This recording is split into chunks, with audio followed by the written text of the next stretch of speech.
أعوذ بالله من الشيطان الرجيم بسم الله الرحمن الرحيم الحمد لله رب العالمين والعاقبة للمتقين والصلاة والسلام على سيدنا ومولانا محمد النبي الأمين المكين الكريم الحليم الرؤوف الرحيم وعلى آله وأصحابه أجمعين ما بعد. فقد قال الله تعالى عز وجل في القرآن الكريم بسم الله الرحمن الرحيم فلا وربك لا يؤمنون حتى يحكموك فيما شجر بينهم ثم لا يجدوا في أنفسهم حرجا مما قضيت ويسلموا تسليما. صدق الله مولانا العظيم وصدق رسوله النبي الحبيب الكريم ونحن على ذلك من الشاهدين والشاكرين رب صل وسلم وبارك عليه. আলহামদুলিল্লাহ, আজকে একটি অত্যন্ত গুরুত্বপূর্ণ বিষয় ইনশাআল্লাহ আমরা আলোচনা করব। আমাদের আজকের বিষয় হবে আমাদের আজকের বিষয় হবে সহিহ হাদিসের প্রকার, হাদিসে সহিহ কি এবং তার প্রকারভেদ। হাদিসে সহিহ প্রকারভেদ বিষয়টি নিয়ে সাধারণ মানুষদের জন্য বিষয়টি অ্যাকচুয়ালি আলোচনা করার মতো না, কারণ কিছু জিনিস আসলে এক্সপার্টদের জন্য হয়, কিছু জিনিস লাইব্রেরির জন্য, এক্সপার্টদের জন্য, বড় হাইলি একাডেমিশিয়ানদের জন্য হয়। এই ধরনের বিষয় যখন সাধারণ মানুষের মুখে মুখে হয়ে যায়, সাধারণ মানুষ কোনো ধরনের জ্ঞান গরিমা ছাড়া, কোনো ধরনের লেখাপড়া ছাড়া যখন এই ধরনের বিষয়গুলোতে ইনভলভ হয়ে যায়, কোনো ধরনের ব্যাকগ্রাউন্ড ছাড়া, কোনো ধরনের জ্ঞান গরিমা ছাড়া যখন সাধারণ মানুষ এই ধরনের বিষয়গুলোতে ইনভলভ হয়ে যায়, তখন বিষয়টির পরিণতি অত্যন্ত ভয়াবহ হয়। হাদিসে সহিহর ক্ষেত্রেও একই ঘটনার অবতারণা হয়েছে। হাদিসে সহিহর ক্ষেত্রেও আমরা মাঠে ঘাটে বাজারে যেখানেই যাচ্ছি, এমন এমন মানুষ এগুলা নিয়ে ডিসকাস করে যারা এই বিষয়ে এবিসি পর্যন্ত ধারণা রাখেন না। ওনারাও এই বিষয়ে কথা বলে জিনিসটা অনেক সময় হাস্যকর হয়ে যায়, এবং সাধারণ মানুষ যখন এই সমস্ত জিনিসটা এত বেশি বলা বলি করে, যারা এক্সপার্ট থাকেন তারা চুপ থাকা ছাড়া আর অন্য কোনো উপায় থাকে না। আমি আজকের এই বিষয় এখানে সাধারণ মানুষজনের জন্য, আপনাদের জন্য আলোচনা করার সিদ্ধান্ত এই কারণে নিয়েছি যে কিছুদিন আগে আমি একটা জায়গায় যাচ্ছিলাম, আমার সাথে এক ভদ্রলোক ছিলেন। উনি আমাকে প্রায় 3 ঘন্টা হাদিসে সহিহর উপর দর্স দিয়েছেন। আপনারা শুনলে অবাক হবেন, উনি কখনো সাধারণ শিক্ষিত, তেমন সাধারণ শিক্ষার মধ্যে অনেক উচ্চ মানের না, খুব মিডিয়াম একজন শিক্ষিত মানুষ, যার উলুমে হাদিস সম্পর্কে সামান্য পরিমাণ আইডিয়া নেই। হাদিসে পাক, ইলম, ইসলামের ক্লাসিক্যাল স্টাডি, ক্লাসিক্যাল নলেজ সম্পর্কে যার সামান্য পরিমাণ আইডিয়া নাই, উনিও যখন 3 ঘন্টা চিন্তা করে দেখেন আমার মতো একজন মানুষের তখন কি হাল হয়েছিল। তখন আমি সিদ্ধান্ত নিয়েছিলাম যে আপনাদের সাথে এই বিষয়ে অন্তত একটু শেয়ার করব, যাতে কনসেপচুয়াল ক্লারিটি হয়, আমরা এই ধরনের সমস্যা থেকে, কনফিউশন থেকে এবং পথভ্রষ্টতা থেকে আমরা বেঁচে যাই। দোয়া করি আল্লাহ রাব্বুল আলামিনের দরবারে, আল্লাহ রাব্বুল আলামিন আমাদের আজকের এই আলোচনা কবুল করুন। আল্লাহ রাব্বুল আলামিন আমাদেরকে শক্তি সামর্থ্য দান করুন সত্যটা আপনাদের সম্মুখে তুলে ধরার জন্য। বিষয়টি যেহেতু অত্যন্ত হাইলি একাডেমিক, আমি সাধারণ মানুষজনের জন্য, সাথে যারা মাদ্রাসায় পড়েন তাদের জন্য হবে ইনশাআল্লাহ। তো আমি খুব চেষ্টা করবো এটাকে অনেক বেশি নরমাল রাখার জন্য, অনেক বেশি সাদামাটা রাখার জন্য।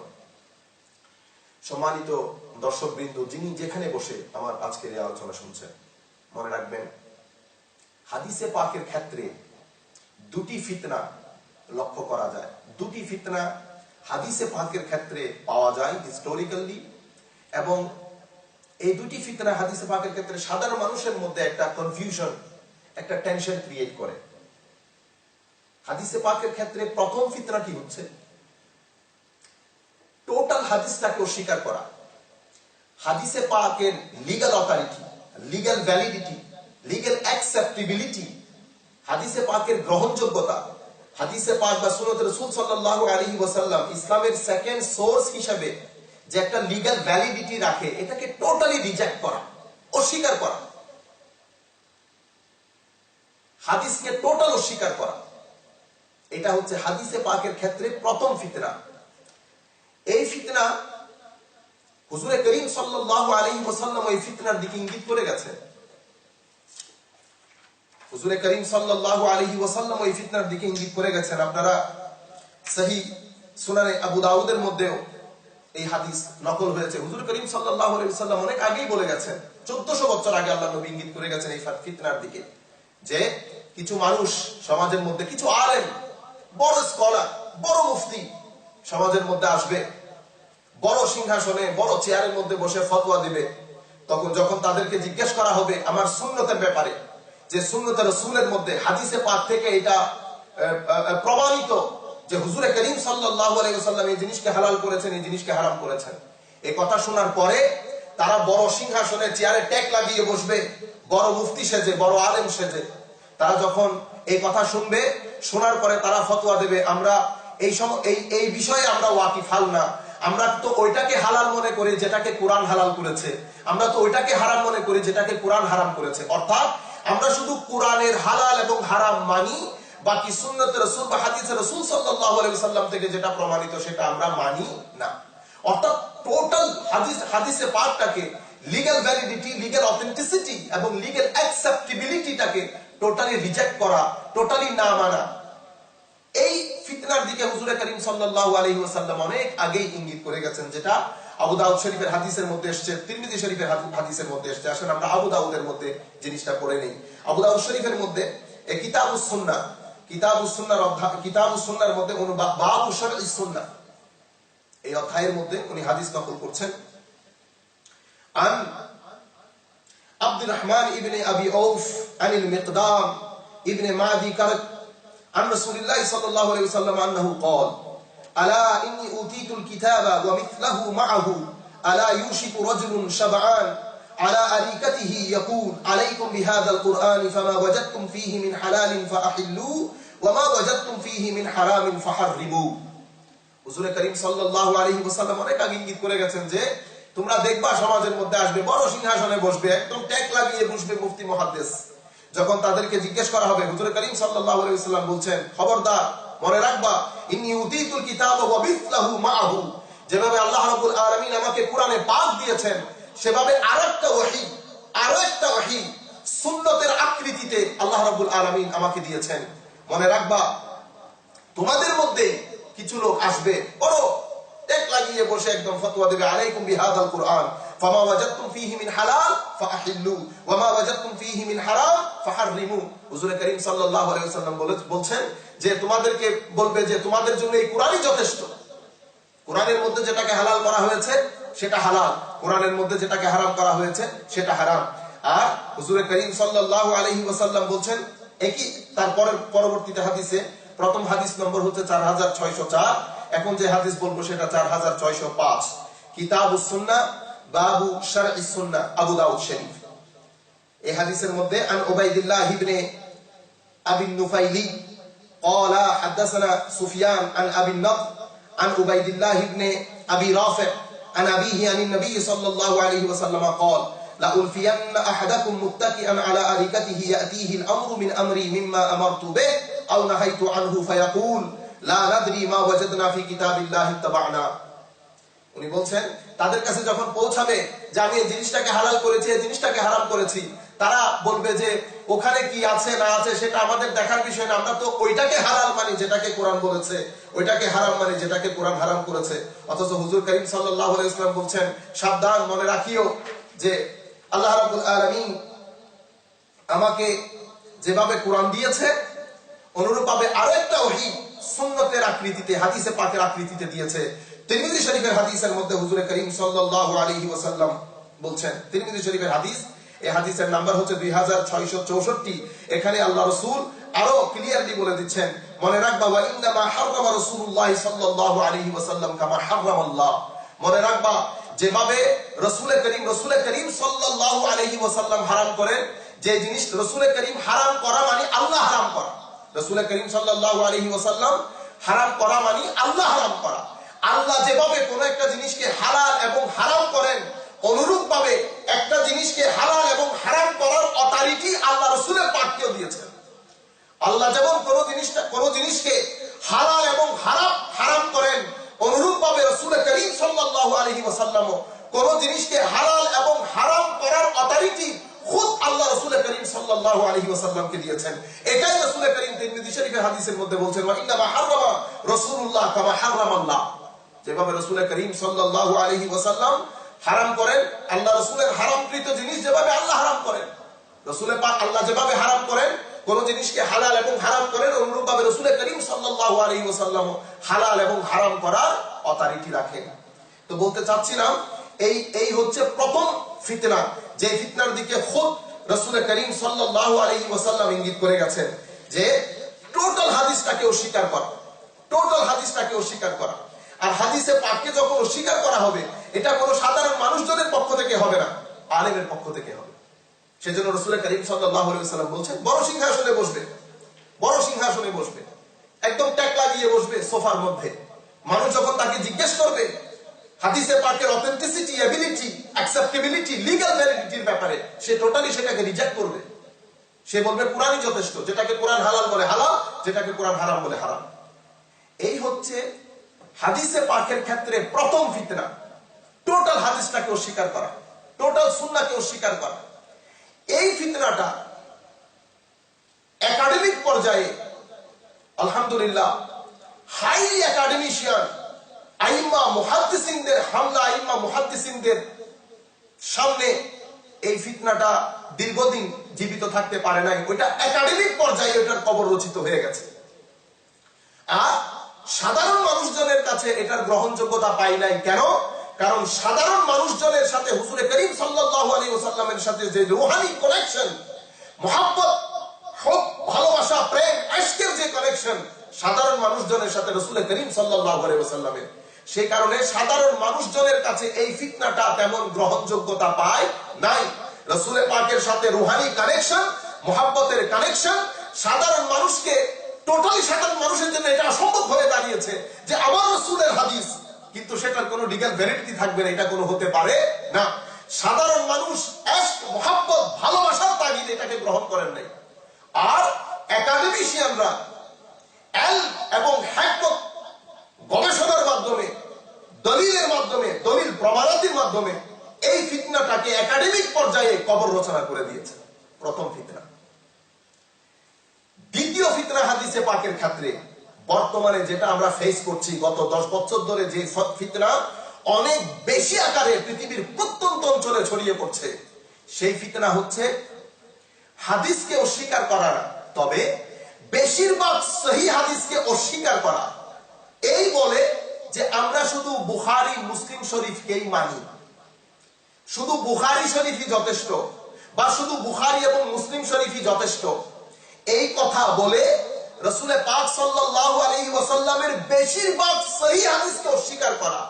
এটা হচ্ছে হাদিসে পাকের ক্ষেত্রে দ্বিতীয় ফিতনা। প্রথম ফিতনা তত বেশি ইফেক্টিভ ছিল না, তত বেশি ক্ষতির কারণ ছিল না, মুসলমানদের জন্য তত বেশি ক্ষতি করতে পারে নাই। কিন্তু এই দ্বিতীয় ফিতনা মুসলমানদেরকে এত বেশি ক্ষতি সাধন করছে, যেটা চিন্তার বাইরে চলে গেছে, অকল্পনীয় হয়ে গেছে। তাহলে আপনারা কি শিখলেন? দ্বিতীয় ফিতনা হচ্ছে সমস্ত হাদিসকে অস্বীকার করা না, বেশিরভাগ সহিহ হাদিসকে অস্বীকার করা, এই বলে যে শুধুমাত্র বুখারী এবং মুসলিম শরীফই যথেষ্ট, বা আমরা শুধু বুখারী এবং মুসলিম শরীফকে সহিহ হাদিস হিসেবে মানি, বাকি কোন সহিহ হাদিস, বাকি হাদিসকে আমরা গ্রহণ করি না। বেশিরভাগ সহিহ হাদিসকে অস্বীকার করে দেওয়া, এটা হাদিসে পাকের ক্ষেত্রে দ্বিতীয় বড় ফিতনা। এবং এই ফিতনা অনেক বেশি ক্ষতি, টেনশনের কারণ হয়ে দাঁড়িয়েছে উম্মতে মুসলিমার জন্য বর্তমান যুগে। সম্মানিত উপস্থিতি, সম্মানিত ভাইরা, যিনি যেখানে বসে আমার আজকের এই আলোচনা শুনছেন, মনে রাখবেন এই যে কথা যে বুখারী মুসলিমই যথেষ্ট, বুখারী মুসলিম ছাড়া আমরা মানি না, বুখারী মুসলিম ছাড়া অন্য কোথাও সহিহ হাদিস হতে পারে না, বুখারী মুসলিম ছাড়া কোথাও সহিহ হাদিস নাই, এই ধরনের কথা গত 1400 বছর ইতিহাসে, গত 1400 বছরের ইতিহাসে কোন আইম্মা মুহাদ্দিসিন, কোন আইম্মা মুহাদ্দিসিন এই কথা বলেন নাই। এটা হাদিসে পাক বা উলুমে হাদিসের ক্ষেত্রে একটা অত্যন্ত জঘন্য বিদআত। এটা হাদিসে পাক বা উলুমে হাদিসের ক্ষেত্রে একটা জঘন্য বিদআত, যে কথা 1400 বছরের ইতিহাসে কোন মুহাদ্দিসিন এই কথা বলেন নাই যে সহিহ হাদিস শুধু বুখারী এবং মুসলিমের মধ্যে পাওয়া যায়, বুখারী মুসলিম ছাড়া কোথাও সহিহ হাদিস পাওয়া যায় না বা সহিহ হাদিস নাই। এই কথা 1400 বছরের ইতিহাসে হাদিসে পাকের কোন ইমাম, আমরা সেটা পড়বো, কোন ইমাম যে আমরা বলছি কিভাবে বলছি সেটা আমরা পড়বো ইনশাআল্লাহ, কোন ইমাম এই কথা বলেন নাই। এটা হাদিসে পাকের উলুমে হাদিসের ক্ষেত্রে একটা জঘন্য বিদআত, জঘন্য মিথ্যাচার। এই ধরনের কথা বললে এটা কম ইলমির কারণে হয়। আপনি যখন এই ধরনের কথা বলবেন তো সাধারণভাবে মানুষজনের মধ্যে একটা কনফিউশন ক্রিয়েট হয়। মানুষ তখন হাদিসে পাক বলার সাথে সাথে তার মধ্যে কোই অ্যাকসেপ্টেবিলিটি আসবে, অ্যাকসেপ্টেবিলিটি না আসে তার মধ্যে একটা অটোমেটিক্যালি কনফিউশন এবং টেনশন ক্রিয়েট হয়ে যায়। আমাদের ভুল প্রেজেন্টেশনের কারণে, আমাদের রং প্রেজেন্টেশনের কারণে এবং আমাদের গলত ভুল ইনফরমেশনের কারণে। আল্লাহ রাব্বুল আলামিন আমাদের সবাইকে হেদায়েত দান করুন। আচ্ছা, আমরা বলতে চেয়েছিলাম যে এই কথা গত 1400 বছরের ইতিহাসে কেউ কখনো বলেন নাই। মনে রাখবেন, আমরা যে বুখারী শরীফকে সহিহ হিসেবে মানছি, মুসলিম শরীফকে চোখ বন্ধ করে সহিহ হিসেবে মানছি, এটা যাদের কথা ধরে মানছি, কারণ বুখারী এবং মুসলিম যে সহিহ, এটার উপর কোরআন শরীফের কোনো আয়াত নাযিল হয় নাই, এটার উপর রাসূল করিম সাল্লাল্লাহু আলাইহি ওয়াসাল্লামের কোনো হাদিস নাই যে বুখারী এবং মুসলিম শরীফই সহিহ, হতেই পারে না। এটা যে সমস্ত আইম্মা মুহাদ্দিসিনদের ঐক্যমত্য হওয়ার কারণে, আমি বুখারী এবং মুসলিম সহিহ, এটার উপর যে সমস্ত মুহাদ্দিসিন ঐক্যমত্য পোষণ করার কারণে, একমত হওয়ার কারণে বুখারী মুসলিমের আজকের এই অ্যাকসেপ্টেবিলিটি, বুখারী মুসলিম শরীফের আজকের এই গ্রহণযোগ্যতা, সেই সমস্ত মুহাদ্দিসিনরা কি বলেন এই ক্ষেত্রে আমরা তাদের কথা শুনি। আপনি যদি বলেন যে না, আমরা তাদের কথা এই ক্ষেত্রে শুনবো কেন, যদি তাদের কথা এই ক্ষেত্রে না শুনেন, তাহলে আপনি যে বুখারী মুসলিম সহিহ, এটার উপর যে আপনি ইজমাই উম্মত বলছেন, ইজমাই উম্মত মানে সাধারণ মানুষের কিসের ইজমা আবার? কারণ এটা তো এক্সপার্টদের জিনিস, এক্সপার্টরা ঐক্যমত্য পোষণ করার কারণে সাধারণ মানুষ অটোমেটিক্যালি এটাকে গ্রহণ করেছে। তো যেই সমস্ত মুহাদ্দিসিন আইমায়ে কেরামের ঐক্যমত্যের কারণে, একমত পোষণ করার কারণে, ইজমা হওয়ার কারণে বুখারী মুসলিমের গ্রহণযোগ্যতা আজকের এই পর্যায়ে, সেই সমস্ত আইমায়ে মুহাদ্দিসিন এই ক্ষেত্রে কি বলেন যে হাদিসে সহিহ কি শুধুমাত্র বুখারী মুসলিম না, হাদিসে সহিহর প্রকার কি, হাদিসে সহিহ কি, তারা কি বলেন আসেন আমরা পড়ি। মনে রাখবেন, উলুমে হাদিসের ক্ষেত্রে উলুমে হাদিসকে একটা ইন্ডিপেন্ডেন্ট সাবজেক্ট, একটা নতুন মেথোডোলজি দিয়ে এক্সক্লুসিভ একটা ইন্ডিপেন্ডেন্ট ডিসিপ্লিন হিসেবে উলুমে হাদিসের যাকে ফাউন্ডিং ফাদার বলা হয়, ওনার নাম ইমাম তাকিউদ্দিন ইবনে সালাহ শাহজুরি, ইমাম তাকিউদ্দিন ইবনে সালাহ শাহজুরি রাহমাতুল্লাহি আলাইহি রাদিয়াল্লাহু তাআলা আনহু, আর শেখ তাকিউদ্দিন ইবনে সালাহ। উনি একটা উলুমে হাদিসের যে কিতাব লিখেছেন সেটাকে মুকদ্দমা ইবনে সালাহ বলা হয়।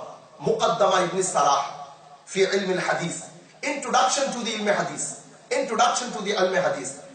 এই মুকদ্দমা ইবনে সালাহ, এটার আগেও কিতাব রচিত হয়েছে, উলুমে হাদিসের কিতাব রচিত হয়েছে এটার আগেও। এর আগে ইমাম বাইহাকি লিখেছেন, ইমাম হাকিম আল মাদখাল লিখেছেন, ইমাম বাইহাকিও লিখেছেন। কিন্তু একটা ইন্ডিপেন্ডেন্ট ডিসিপ্লিন হিসেবে, একটা মেথোডোলজি দিয়ে, মানহাজ এবং একটা নতুন মানহাজ, নতুন উসলুব দিয়ে প্রথম উলুমে হাদিসের কিতাব যিনি লিখেছেন ওনার নাম ইবনে সালাহ, ইমাম ইবনে সালাহ। মুকদ্দমা ইবনে সালাহ এই কিতাবের নাম। মুকদ্দমা ইবনে সালাহর পরে যত মুহাদ্দিসিন গত 1100 বছর ধরে উলুমে হাদিসের কিতাব লিখেছেন, প্রত্যেকেই হয়তো ইমাম ইবনে সালাহকে সামারাইজ করেছেন অথবা ইবনে সালাহকে ইন্টারপ্রেট করেছেন। যিনি কিতাব লিখেছেন এর পরবর্তীতে, এটা আমরা যারা মাদ্রাসায় পড়ি বা মাদ্রাসায় পড়েছেন, মাদ্রাসায় পড়ছেন, তাদের জন্য অত্যন্ত গুরুত্বপূর্ণ হবে যে মুকদ্দমা ইবনে সালাহ উলুমে হাদিসের জন্য ফাউন্ডিং ফাদার বলা হয়। এটাও বলা হয় যে উলুমে হাদিসের জগতে ইবনে সালাহর পরে যারা এসেছেন, মুকদ্দমা এবং উলুমে হাদিসের উপর কিতাব লিখেছেন, ইমাম হয়েছেন উলুমে হাদিসে, প্রত্যেককে পেলে পুষে বড় করেছেন মুকদ্দমা ইবনে সালাহ।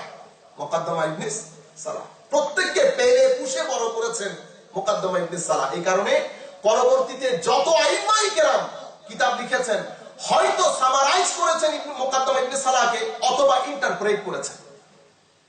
আসেন আমরা পড়ি, যেমন ইমাম আলাউদ্দিন আলী বিন উসমান আল মারদিনী, যাকে ইমাম তুর্কমানি বলা হয়, ওনার আল মুনতাহা ফি উলুমিল হাদিস সেই মুকাদ্দমা ইবনে সালাহকে সামারাইজ করা হয়েছে। এভাবে ইমাম নববী ইরশাদুত তুল্লাবিল হাকায়েক ইলা মারিফাতি সুনানিল খালায়েক, এটা উনি মুকাদ্দমা ইবনে সালাহকে সামারাইজ খুলাসা লিখেছেন মুকাদ্দমা ইবনে সালাহ ইমাম নববী। ইমাম নববী ইরশাদুত তুল্লাবিল হাকায়েকের সামারি করেছেন আবার তাকরিবে, আত-তাকরিব ইমাম নববী। এই তাকরিবের ব্যাখ্যা গ্রন্থ লিখেছেন ইমাম জালালউদ্দিন সুয়ুতী আত-তাদরিব লিখে। ইমাম তুর্কমানি আল মুনতাহা ফি উলুমিল হাদিস, এরপরে ইমাম নববীর ইরশাদুত তুল্লাবিল হাকায়েক মুকাদ্দমা ইবনে সালাহর সামারাইজ করেছেন, খুলাসা লিখেছেন। এরপরে ইমাম নববী খুদ আবার ইরশাদুত তুল্লাবিল হাকায়েকের সামারি তৈরি করেছেন, খুলাসা লিখেছেন আত-তাকরিব। এরপরে ইমাম জালালউদ্দিন সুয়ুতী আত-তাকরিবকে ইন্টারপ্রেট করেছেন, সারা গ্রন্থ লিখেছেন, ব্যাখ্যা গ্রন্থ লিখেছেন আত-তাকরিবের, যেটাকে আত-তাদরিব বলা হয়, তাদরিবুর রাওয়ী ফি শারহ তাকরিবিন নববী। এরপরে ইমাম যায়নুদ্দিন আল ইরাকি, উনি মুকাদ্দমা ইবনে সালাহকে ইন্টারপ্রেট করেছেন, তাওজীহ করেছেন, ওনার কিতাব আত-তাকঈদ ওয়াল ইদাহ। এরপরে এই জিনিসটা ইমাম জারকাশী লিখেছেন আল নুকাত, ইমাম জারকাশী লিখেছেন আল নুকাত। এরপরে ইমাম বাগদাদি লিখেছেন আল কিফায়া। এরপরে ইমাম ইবনে কাসির লিখেছেন আল বায়সুল হাসিস। এগুলা সব মুকাদ্দমা ইবনে সালাহর পরবর্তীতে এসে এগুলো বিশ্ব বিখ্যাত ইমাম, যাদের ইহসান কিয়ামত পর্যন্ত উম্মত চুকাইতে পারবে না, যারা হাদিসে পাককে শুদ্ধ সুচারুরূপে পৃথিবীবাসীর কাছে পৌঁছে দেওয়ার জন্য এমন এক জ্ঞান সমাজের সাথে ইন্ট্রোডিউস করিয়েছেন এবং এটার খিদমত করিয়েছেন, যেটা কুল কায়নাতের সমস্ত জ্ঞানীদের জন্য একটা আশ্চর্যের বিষয় হয়ে দাঁড়িয়েছে। আপনারা অবাক হয়ে যাবেন, সেকুলার নলেজে অনেক বড় বড় স্কলার বলেছেন যে মুসলমানদের উলামায়ে কেরাম, মুসলমানদের স্কলাররা গত 1400 বছর ধরে ওনাদের নবীর কথোপকথন, কথা কাজকে পরবর্তী প্রজন্মের কাছে পৌঁছিয়ে দেওয়ার জন্য শুদ্ধ সুচারুরূপে যে জ্ঞান ইন্ট্রোডিউস করিয়েছেন এবং সেই জ্ঞানের খিদমত যেভাবে আঞ্জাম দিয়েছেন, এটা পৃথিবীর ইতিহাসে বিরল। আমি সেই সমস্ত ইমামদের কথা বলছি এবং এও বলছি যে ইবনে সালাহর পরে যত ইমাম, সেটা মুনতাখাব হোক, তাকরিব হোক, তাদরিব হোক, আত-তাকঈদ ওয়াল ইদাহ হোক, এটা আল কিফায়া হোক, আল নুকাত হোক, এটা ইমাম বাগদাদির আল কিফায়া হোক, এটা ইবনে কাসিরের আল বায়সুল হাসিস হোক, কেউ ইমাম ইবনে সালাহকে সামারাইজ করেছেন, খুলাসা লিখেছেন, আর কেউ ইন্টারপ্রেট করেছেন। ইমাম ইবনে সালাহ এই মেথোডোলজি ডিফারেন্ট, নতুন আরেকটা মানহাজ, নতুন আরেকটা উসলুব নিয়ে, আরেক ধরনের উসলুব, আরেক ধরনের মানহাজ নিয়ে প্রথম উলুমে হাদিসের কিতাব লিখেছেন ইবনে সালাহর পরে ইমাম ইবনে হাজার আসকালানী। প্রথম ওনার কিতাব আন-নুখবা, নুখবাতুল ফিকর। উনি ইমাম ইবনে হাজার আসকালানী রাহমাতুল্লাহি আলাইহি নুখবা লিখার আগে আন-নুকাত লিখেছেন, ইবনে সালাহর খুলাসা লিখেছেন। এরপরে উনি নতুন মানহাজ, নতুন উসলুব দিয়ে আরেকটা সুন্দর মেথোডোলজি উলুমে হাদিসের জগতের মধ্যে ইন্ট্রোডিউস করেন, নতুন একটা যাত্রা শুরু করেন উলুমে হাদিসের ইমাম ইবনে হাজার আসকালানী ওনার কিতাব নুখবাতুল ফিকর দিয়ে। আর উনি নিজেই ওই নুখবাতুল ফিকরের শরহ গ্রন্থ লিখেছেন, শরহে নুখবাতুল ফিকর। কাজেই এরপর ইমাম আব্দুর রউফ আল মানাওয়ী আল ইয়াওয়াকিত ওয়াদ দুরার লিখেন, এটা নুখবাতুল ফিকরের শরহ ব্যাখ্যা গ্রন্থ লিখেন। আচ্ছা, এই যে আমি আপনাদেরকে একটা পুরো 1400 বছরের একটা তালিকা দিচ্ছি উলুমে হাদিসের, আমি যে আগে বলেছি আপনাদেরকে যে এই কথা 1400 বছরের ইতিহাসে কেউ কখনো বলে নাই যে হাদিসে সহিহ শুধুমাত্র বুখারী মুসলিমের মধ্যে, বুখারী মুসলিম ছাড়া কোথাও হাদিসে সহিহ পাওয়া যায় না। এই যে আমি কথাটা বলেছি, আমি আপনাদেরকে বলেছি 1400 বছরের ইতিহাসে কোনো আইম্মা কোনোদিন বলে নাই। এটা আমি কিভাবে বললাম? আমি যে আপনাদেরকে পুরো লিস্ট দিলাম, এই লিস্ট এই কারণে দিয়েছি যাতে আপনাদের আইডিয়া হয় যে ইমাম ইবনুস সালাহ থেকে শুরু করে, এরপরে ইমাম তুর্কুমানি থেকে শুরু করে, ইমাম নববী থেকে শুরু করে, ইমাম জালালউদ্দিন সুয়ুতি থেকে শুরু করে, ইমাম ইবনে হাজার আসকালানি থেকে শুরু করে, ইমাম বাগদাদি থেকে শুরু করে, ইমাম জাইনুদ্দিন আল ইরাকি থেকে শুরু করে, ইমাম মারাওয়ি থেকে শুরু করে, ইমাম জারকাশি থেকে শুরু করে, ইমাম আসকালানি থেকে শুরু করে, ইমাম শেষে একেবারে ইমাম জুরজানি থেকে শুরু করে, এরপরে ইমাম ইবনে কাসির পর্যন্ত এই যে দীর্ঘ 1400 বছরের উলুমে হাদিসের ইতিহাস, এই আমরা সমস্ত কিতাব থেকে আপনাদেরকে বলবো যে এই কথা কেউ কখনো বলেছেন কিনা মনে রাখবেন। আসেন আমরা ইবনুস সালাহ থেকে শুরু করি, কারণ আমি আপনাদেরকে বলেছি ফাউন্ডিং ফাদার অফ হাদিস, ফাউন্ডিং ফাদার অফ উলুমে হাদিস ইমাম ইবনুস সালাহ। ইমাম ইবনুস সালাহ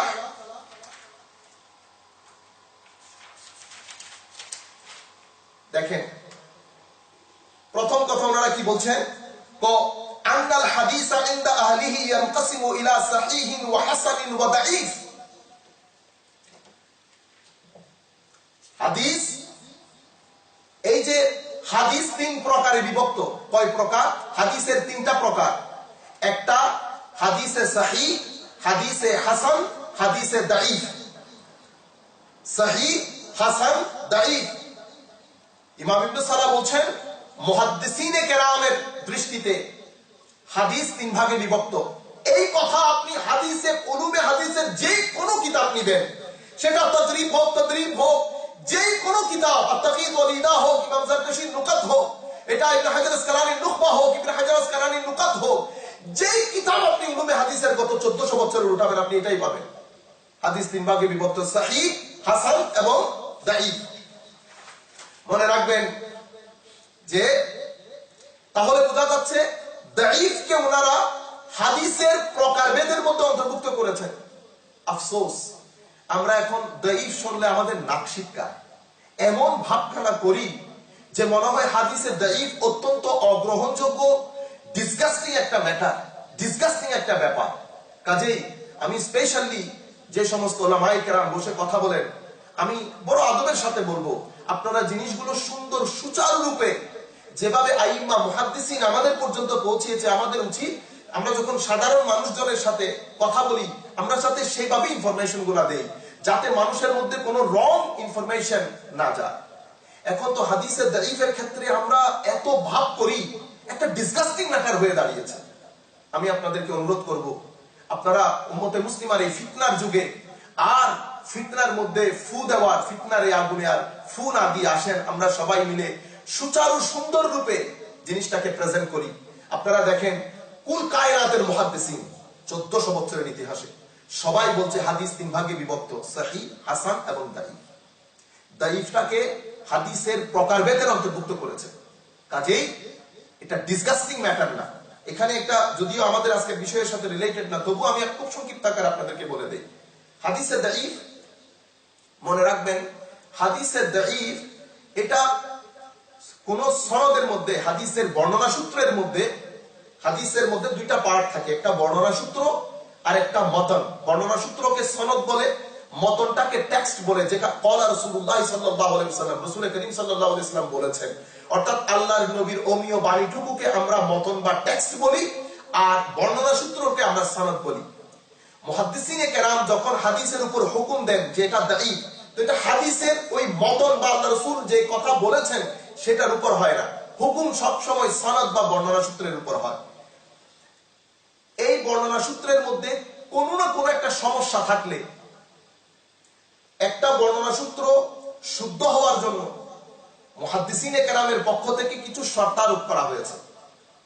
মুহাদ্দিসিনে কেরামের পক্ষ থেকে কিছু শর্ত আরোপ করা হয়েছে একটা বর্ণনা সূত্র সহিহ হওয়ার জন্য। আমি ওই দাঈফে যাওয়ার আগে আরেকটা কথা আপনাদেরকে বলে দেই। মনে রাখবেন, আমরা যখন এই বর্ণনা সূত্র, মুহাদ্দিসিনে কেরাম কিছু পরিভাষা দিয়েছেন, তার মধ্যে এই বর্ণনা সূত্রের মধ্যে এই নির্দিষ্ট শর্তগুলো পাওয়া গেলে বর্ণনা সূত্রটাকে সহিহ বলে, হাদিসটাকে সহিহ বলে। ওই শর্ত শরায়েতগুলোর মধ্যে একটু 19-20 হলে, সামান্যতম 19-20 হলে ওই হাদিস বা বর্ণনা সূত্রকে তারা আর সহিহ বলে না, ওইটাকে গায়রে সহিহ বলে। গায়রে সহিহ যেটা সহিহ না, মনে রাখবেন এখানে সহিহ একটা টার্ম, গায়রে সহিহ একটা টার্ম, হাসান একটা টার্ম, দাঈফ একটা টার্ম। আমরা যদি বাংলায় অনুবাদ করতে গিয়ে সহিহকে শুদ্ধ, গায়রে সহিহকে অশুদ্ধ বলি, তো এটা রং ট্রান্সলেশন হবে, অনুবাদের মধ্যে ভুল হবে এবং অনুবাদ, এই ধরনের অনুবাদ পথভ্রষ্টতার কারণ হবে। এই ধরনের অনুবাদ উম্মতে মুসলিমের মধ্যে টেনশন এবং কনফিউশন ক্রিয়েট করার কারণ হবে। সর্বোপরি এটা টোটাল একটা গলত, আনএকাডেমিক, অত্যন্ত গলত একটা ট্রান্সলেশন হবে। কেউ যদি সহিহকে শুদ্ধ, গায়রে সহিহকে অশুদ্ধ, দাঈফকে দুর্বল বলে ট্রান্সলেট করে। আপনারা খুব মনোযোগ দিয়ে শুনবেন জিনিসগুলা। হাদিসে সহিহ উলামায়ে কেরাম, উলামা মুহাদ্দিসিন, আমি যাদের কথা আপনাদেরকে বললাম এতক্ষণ পর্যন্ত, ওনাদের পক্ষ থেকে একটা সনদ, একটা হাদিসকে সহিহ করার জন্য কিছু শর্ত আরোপ করা হয়েছে। সেই শর্তগুলো পরিপূর্ণরূপে যদি পাওয়া যায়, তাহলে ওই হাদিসের জন্য ওনারা যে পরিভাষাটা ব্যবহার করেন সেটাকে বলে সহিহ। আর ওই শর্তগুলোর মধ্যে যদি একটু হেরফের হয়, তো ওই হাদিসকে আর ওনারা সহিহ বলেন না। ওই ধরনের হাদিসের জন্য যে টার্ম ব্যবহার করেন সেটাকে বলে গায়রে সহিহ। সুতরাং আপনারা আমরাও যদি, যখন আপনি ট্রান্সলেট করবেন, সহিহ যেহেতু বাংলার মধ্যেও ব্যবহৃত হয় শব্দটা, গায়রে সহিহ যেহেতু বাংলার মধ্যে আমরা ব্যবহার করি, সহিহ যেহেতু বাংলার মধ্যে বিদেশি শব্দ হিসেবে ব্যবহৃত হয়, সেটাকে আপনি বাংলা শব্দ মনে করিয়েন না।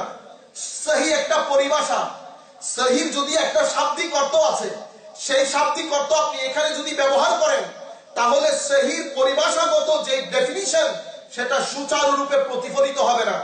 Let me give U an example. আমি আপনাদেরকে একটা এক্সাম্পল দেই। ফর এক্সাম্পল, আপনারা নামাজ আদায় করেন, সালাত, নামাজের জন্য সালাত শব্দ ব্যবহার করেন। সালাত একটা পরিভাষা হয়ে গেছে। সালাতের যদিও একটা শাব্দিক অর্থ আছে, আপনি যদি সালাতের শাব্দিক অর্থ ব্যবহার করেন, তাহলে সালাত বলতে আমরা যেটা বোঝাতে চাচ্ছি সেটা কখনো প্রতিফলিত হবে না। যদিও সালাতের একটা শাব্দিক অর্থ আছে, এখন আপনি শাব্দিক অর্থ ব্যবহার করতে পারবেন না। সালাত একটা পারিভাষিক অর্থ হয়ে গেছে। হুজুর করিম সাল্লাল্লাহু আলাইহি ওয়াসাল্লাম আমাদেরকে যেভাবে দেখিয়ে দিয়েছেন, সেই অনুপাতে নির্দিষ্ট সময়ে সেভাবে শরীরের অঙ্গ প্রত্যঙ্গের নির্দিষ্ট মুভমেন্টের উপর বেস করে ওই জিনিসটাকে আমরা সালাত বলি। সালাতের শাব্দিক অর্থ যদি আপনি ব্যবহার করেন, পরিভাষাগত দিকটা, মানে সালাতের যে অরিজিনাল অর্থ সেটা প্রতিফলিত হচ্ছে না পরিভাষাগতভাবে। অনুরূপভাবে হজ, হজের যেরকম একটা শাব্দিক অর্থ আছে, হজের পারিভাষিক অর্থ আছে। আমরা সাধারণভাবে হজটাকে পারিভাষিক অর্থে ব্যবহার করি। আপনি যদি হজটাকে শাব্দিক অর্থে ব্যবহার করেন, তো পরিভাষাগত অর্থটা প্রতিফলিত হবে না। অনুরূপভাবে যাকাত, অনুরূপভাবে সওম, এগুলো এক একটা টার্মে পরিণত হয়েছে। যখন জিনিসগুলো একটা টার্মে পরিণত হয়, যখন জিনিসটা একটা টার্মে পরিণত হয় পরিভাষাগত, তখন আপনি টোটাল পরিভাষাটা মানুষের সামনে তুলে ধরতে হবে। আপনি শাব্দিক অর্থ বললেও আপনি টোটাল পরিভাষাগত দিক যদি মানুষের সামনে তুলে না ধরেন, মানুষ কনফিউজ হবে, শুদ্ধ জিনিসটা মানুষ পর্যন্ত পৌঁছাবে না। কাজেই এই ক্ষেত্রে মনে রাখবেন, যেভাবে সালাত একটা টার্ম, সওম একটা টার্ম, যাকাত একটা টার্ম হয়ে গেছে, হজ একটা টার্ম হয়ে গেছে, যদিও শব্দগুলোর একটা শাব্দিক অর্থ আছে, শাব্দিক অর্থ তুলে পরিভাষাগত দিকটা মানুষের সামনে প্রতিফলিত না করলে কনফিউশন ক্রিয়েট হবে। সেম হাদিসে সহিহর ক্ষেত্রে সেম, সহিহ হোক, গায়রে সহিহ হোক, দাঈফ হোক, সহিহ আপনি এই টার্মটাই ব্যবহার করতে হবে। সহিহ মানে হচ্ছে একটা হাদিস সহিহ হওয়ার জন্য যেই শর্তগুলো আইম্মা মুহাদ্দিসিনের পক্ষ থেকে দেওয়া হয়েছে, সেটা 100% পাওয়া গেলে ওই হাদিসের জন্য যে টার্ম ব্যবহার হয় সেটাকে সহিহ বলে। আর সেই শর্তগুলোর মধ্যে একটু 19-20 হেরফের হলে সেটা আর সহিহ থাকে না। আইম্মা মুহাদ্দিসিন সেই হাদিসের জন্য যে পরিভাষা ব্যবহার করেন সেটাকে গায়রে সহিহ বলেন। সেই জন্য আমি বলছি এগুলো একাডেমিক বিষয়। আপনি সাধারণ মানুষকে যখন শুদ্ধ অশুদ্ধ বলে মানুষকে কনফিউজ করে দেবেন, আপনি যখন বলবেন এই হাদিস গায়রে সহিহ, আর অনুবাদ করার ক্ষেত্রে যখন বলবেন এটা অশুদ্ধ হাদিস, তো স্বাভাবিকভাবে একটা অশুদ্ধ জিনিস সাধারণ মানুষ তো কখনো গ্রহণ করবেন না। যে মানুষ জীবনে জানেনও না সহি হাদিসের জন্য শর্ত কি, গায়রে সহির জন্য কি কি জিনিস পাওয়া না গেলে একটা হাদিস গায়রে সহি হয়ে যায়, কখন একটা হাদিস গায়রে সহি হয়, গায়রে সহি হলে হাসান কখন হয়, হাসান লিজাতিহি কখন হয়, লিগাইরিহি কখন হয়, দাঈফ কখন হয়, রিজেক্টেড কখন হয়, একটা সাধারণ মানুষের তো কোনো আইডিয়াই নেই। এখন আপনি যদি গায়রে সহি বলে অশুদ্ধ বলেন, তো অশুদ্ধ বাংলা শব্দ অশুদ্ধ যখন ব্যবহার করবেন, তো স্বাভাবিক একটা সাধারণ মানুষের মধ্যে তো এই ধারণাই ক্রিয়েট হয় যে এটা অশুদ্ধ। তারা তো জানেও না যে গায়রে সহি হওয়ার পরেও একটা হাদিস অ্যাকসেপ্টেড হয়, এটার উপর শরীয়তের হুকুম হয়। কারণ গায়রে সহি একটা পরিভাষা, এটা বাংলা শব্দ অশুদ্ধ না, একটা পরিভাষা। সেই কারণে অনুরূপভাবে দাঈফ, হাদিসে দাঈফ আপনি অবাক হয়ে যাবেন, উলামায়ে কেরাম, মুহাদ্দিসিনে কেরাম সহির জন্য শর্ত দিয়েছেন, গায়রে সহির জন্য শর্ত দিয়েছেন। সেই সব শর্তের মধ্যে 19-20 হলে গায়রে সহি হয়। এখন গায়রে সহি নিচে যেতে যেতে দাঈফও হতে পারে। হাদিসে দাঈফ অর্থাৎ বর্ণনা সূত্রের মধ্যে কোন একটা প্রবলেম ক্রিয়েট হওয়ার কারণে হাদিসের সনদটাকে যেই পরিভাষা ব্যবহার করে মুহাদ্দিসিনে কেরাম আইডেন্টিফাই করেন সেটাকে দাঈফ বলে, যেটার মধ্যে একটা দাফ আছে। বর্ণনা সূত্রের মধ্যে এই যে দাফ, এটা হচ্ছে বর্ণনা সূত্রের অসুস্থ বর্ণনা সূত্র, অসুস্থ বর্ণনা সূত্র। এখন একটা মানুষ, আমরা অসুস্থ হই, আমরা সর্দি কাশি হলেও নিজেকে অসুস্থ বলি, গায়ের জ্বর হলেও অসুস্থ বলি, আমরা যে কোনো নরমাল অসুস্থতা হলে অসুস্থ বলি, মাথার কামড়ানি, মাথার পেইন হলে অসুস্থ বলি, হার্টের অসুস্থতাকে অসুস্থতা বলি, ডায়াবেটিসকে অসুস্থতা বলি, ক্যান্সারকে অসুস্থতা বলি। মানুষের শরীরের মধ্যে শত ধরনের অসুস্থতা আছে। কিছু অসুস্থতার জন্য মানুষকে ওষুধ ব্যবহার করতে হয় না, দু একদিন রেস্ট করলে অসুস্থতা চলে যায়। কিছু অসুস্থতার জন্য মানুষকে অ্যান্টিবায়োটিক ব্যবহার করতে হয়। কিছু অসুস্থতার জন্য কিছু অসুস্থতার রেজাল্ট আলটিমেটলি মৃত্যু হয়, যেমন ক্যান্সার, দুরারোগ্য ব্যাধি বলে, এটার কোনো আরোগ্য নাই। কিছু রোগ আছে যেটার আরোগ্য আছে, কিছু রোগ আছে যেটা দুরারোগ্য, যেটার কোনো আরোগ্য নাই। একই জিনিস হাদিসে সহির ক্ষেত্রে আপনি কিছু রোগের মধ্যে অ্যান্টিবায়োটিক ব্যবহার করলে রোগ চলে যাচ্ছে। একইভাবে হাদিসে দাঈফ মানে সনদের মধ্যে, বর্ণনা সূত্রের মধ্যে অসুস্থতা, অসুখ থাকার কারণে এই হাদিসকে বলি আমরা এখানে দাফ আছে, দুর্বলতা আছে, অসুখ আছে, এটা হাদিসে দাঈফ। এখন আপনি দাফ করে যদি রিজেক্টেড করে দেন, তাহলে তো এটা আপনি ওই যে সর্দি কাশির মানুষকে ক্যান্সারের সাথে করে দিলেন। হয়েছে সর্দি কাশি, আপনি বলেন যে ওনার মানে হায়াত যাই, ঘটনা এরকমই হয়ে গেল। দাফটা সর্দি কাশির হইতে পারে, দাফটা নরমাল অসুস্থতার হইতে পারে, সিজনাল অসুখ হইতে পারে, মাথার ব্যথা হইতে পারে, নরমাল হইতে পারে, মিডিয়াম হইতে পারে। এই জন্য উলামায়ে কেরাম, মুহাদ্দিসিনে কেরাম এখানে উলুমে হাদিসের মধ্যে এই মুকাদ্দামা ইবনে সালাহ মধ্যে ইমাম ইবনে সালাহ হাদিস এই ধরনের দুর্বলতা অর্থাৎ এই অসুস্থতাকে উনি বলছেন 49 ধরনের হতে পারে। হাদিসে দাঈফের প্রকারভেদ, there are 49 kinds of hadith daif, or that means there are 49 kinds of sickness in the narration of the hadith. ওই চেইন অফ ন্যারেশনের মধ্যে 49 ধরনের অসুস্থতা থাকতে পারে, যেটার উপর একটা হাদিসকে আপনি দাঈফ বলবেন। লাস্ট যে প্রকার, একদম যেটাকে আমরা মানব শরীরের মধ্যে দুরারোগ্য ব্যাধি, ক্যান্সার বলি, লাস্ট প্রকারটাকে বলে মওদু। 49, তবে আকসার মুহাদ্দিসিনদের মতে, বেশিরভাগ মুহাদ্দিসিনদের মতে 51 kinds of witness in the chain of narration, অর্থাৎ এই ধরনের অসুস্থতা হাদিসে পাকের সনদের মধ্যে এই ধরনের অসুস্থতা 51 ধরনের হতে পারে। লাস্ট কাইন্ড যেটা শেষ প্রকার, সেটাকে বলে মওদু, সেটা হাদিস না। মওদু কোন মুহাদ্দিসিন কখনো হাদিসে পাকের প্রকারভেদের মধ্যে জিকির করেন না। আপনারা এতটুকু বুঝতে পেরেছেন। হাদিসে পাকে মওদু রিজেক্টেড, কন্ডেম। আর হাদিসে মওদুর ক্ষেত্রে বলা হয়েছে অনেক দুর্বলতা থাকে। এই যে আমি বললাম দুর্বলতা আছে, কিন্তু আপনি 2-3 দিন রেস্ট করার পরে দুর্বলতা চলে যায়। কিছু দুর্বলতার জন্য আপনাকে অ্যান্টিবায়োটিক ব্যবহার করতে হয়। অনেক সময় একটা হাদিসের মধ্যে দাগ আছে, আরেকটা হাদিস সাপোর্টিং যখন এসে যায়, ওই দুর্বলতা দূরীকরণ হয়ে যায়, ওইটা একটা পর্যায়ে চলে যায়, হাসানের পর্যায়ে চলে যায়, গায়ে সহিহ পর্যায়ে চলে যায়, যাইতে পারে। এটা মুহাদ্দিসিনে কেরাম করেন। মুহাদ্দিসিনে কেরাম এই বিষয়ে যেহেতু এক্সপার্ট, ওনারাই বুঝবেন। তবে আমি সাধারণ যে জিনিস আপনাদের উপকারে আসবে, সেই জিনিস আপনাদের সামনে আমি উপস্থাপন করছি। কাজেই আর আরেকটা জিনিস মনে রাখবেন, মুহাদ্দিসিনে কেরাম যখন বলেন এই হাদিস সহিহ বা এই হাদিস গায়রে সহিহ, এই হাদিস সহিহ, এই হাদিস গায়রে সহিহ, তো সহিহ বললে আমি যে জিনিস আপনাদেরকে শুরুতেই বলেছি, হাদিসে পাকের মধ্যে দুটি পার্ট থাকে, সনদ এবং মতন, বর্ণনা সূত্র এবং text of the holy prophet হুজুর করিম সাল্লাল্লাহু আলাইহি ওয়াসাল্লামের অমীয় বাণী। মুহাদ্দিসিনে কেরাম যখন বলেন এই হাদিস সহিহ, তখন ওনাদের উদ্দেশ্য হয় সনদ, মতন না, টেক্সট না, ওনাদের উদ্দেশ্য তখন সনদ হয়।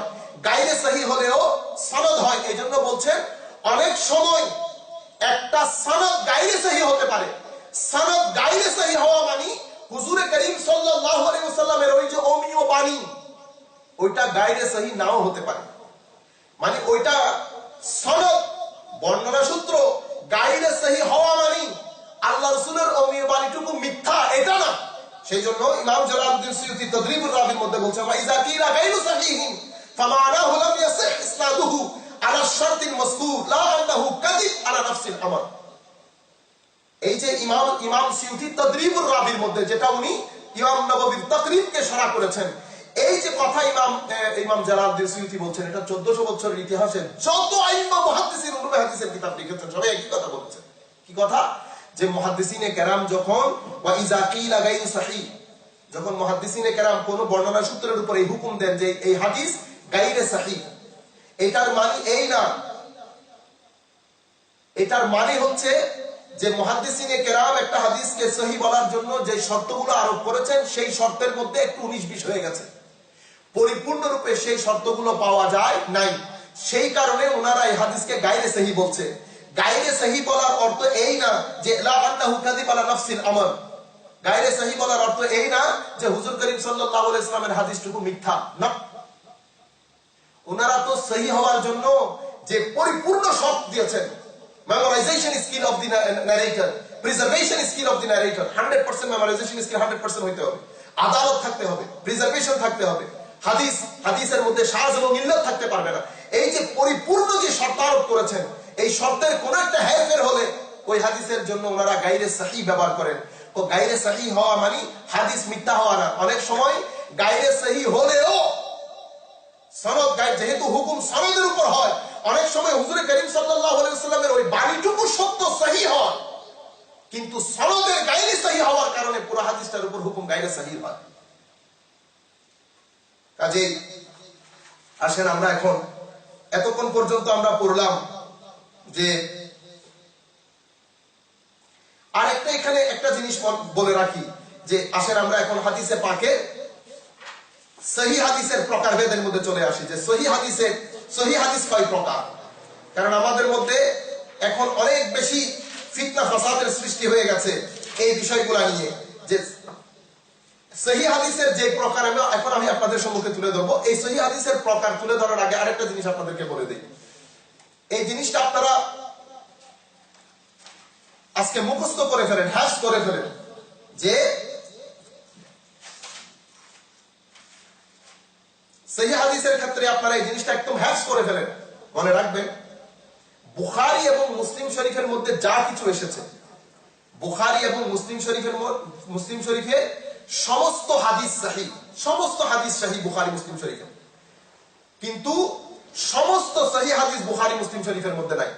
বুখারী মুসলিম শরীফের সমস্ত হাদিস সহিহ, আপনারা ভালো করে মুখস্থ করে নেন এটা। কুল্লু হাদিসিন ফিল বুখারী ওয়াল মুসলিম সহিহুন ওয়ালাকিন কুল্লু হাদিসিন সহিহিন গায়রু মাওজুদিন ফিল বুখারী ওয়াল মুসলিম। ইমাম বুখারী শরীফ এবং মুসলিম শরীফের সমস্ত হাদিস সহিহ, কিন্তু সমস্ত সহিহ হাদিস বুখারী এবং মুসলিম শরীফের মধ্যে নাই। এটা আপনারা মুখস্থ করে ফেলেন। আসেন আমরা হাদিসের প্রকারভেদ। সহিহ হাদিস কয় প্রকার, হাদিসে সহিহ কয় প্রকার, এটার মাধ্যমে আপনারা এই উত্তর পেয়ে যাবেন কি শুধু সহিহ বুখারী এবং মুসলিম সহিহ, না বুখারী এবং মুসলিম শরীফ ছাড়া অসংখ্য হাদিসের কিতাবের মধ্যে অসংখ্য সহিহ হাদিস রয়েছে। এই উত্তর আপনারা পেয়ে যাবেন। তার আগে আমি আপনাদেরকে কথা বলে রাখি যে এখন আমি আপনাদেরকে যে প্রকার, যে হাদিসে সহিহ যে প্রকারগুলো আপনাদের সম্মুখে আমি আলোচনা করব, সেটা গত 1400 বছরের ইতিহাসে যা কিতাব রচিত হয়েছে, মুকাদ্দামা ইবনে সালাহ, এখন আমি মুকাদ্দামা ইবনে সালাহ আমাদের দার্সের মধ্যে শামিল আছে, আমি মুকাদ্দামা ইবনে সালাহ থেকেই বলবো আপনাদেরকে, মুকাদ্দামা ইবনে সালাহ থেকেই বলবো। মুকাদ্দামা ইবনে সালাহ থেকে আপনি যেটাই পড়েন, ইমাম তরকুমানির মুনতাখাব পড়েন, তাদরিব পড়েন, জালালউদ্দিন ইমাম নববী ইরশাদ পড়েন, জালালউদ্দিন সুয়ুতির তাদরিব পড়েন, ইমাম যাইনুদ্দিন আল ইরাকির তাকীদ ওয়াল ইদা পড়েন, আপনি ইমাম জারকাশির নুকাত পড়েন, আপনি ইমাম বাগদাদির আল কিফায়া পড়েন, আপনি ইমাম ইবনে হাজার আসকালানির নুখবা পড়েন, নুখবাতুল ফিকির পড়েন, শারহে নুখবাতুল ফিকির পড়েন, আপনি ইমাম ইবনে কাসিরের আল বাঈসুল হাসিস পড়েন, আপনি যেটাই পড়েন উলুমে হাদিসের, এই ক্ষেত্রে সমস্ত ইমাম মুহাদ্দিসিন একমত। সেটা কি? হাদিসে সহিহ 7 প্রকার। কয় প্রকার? হাদিসে সহিহ প্রথম পড়েছি আমরা হাদিস 3 প্রকার, সহিহ, হাসান এবং দাঈফ। এখন পড়তেছি হাদিসে সহিহ 7 প্রকার। মনে রাখবেন এটা প্রকার, লেভেল না। লেভেল আর কাইন্ডস এর মধ্যে ফারাক আছে, কাইন্ডস আর লেভেলের মধ্যে ফারাক আছে, আমরা লেভেলাইজ পরে করব। মনে রাখবেন হাদিসে সহিহ 7 প্রকার, সমস্ত ইমাম মুহাদ্দিসিনের ঐক্যমত্যের ভিত্তিতে। সেটা কি?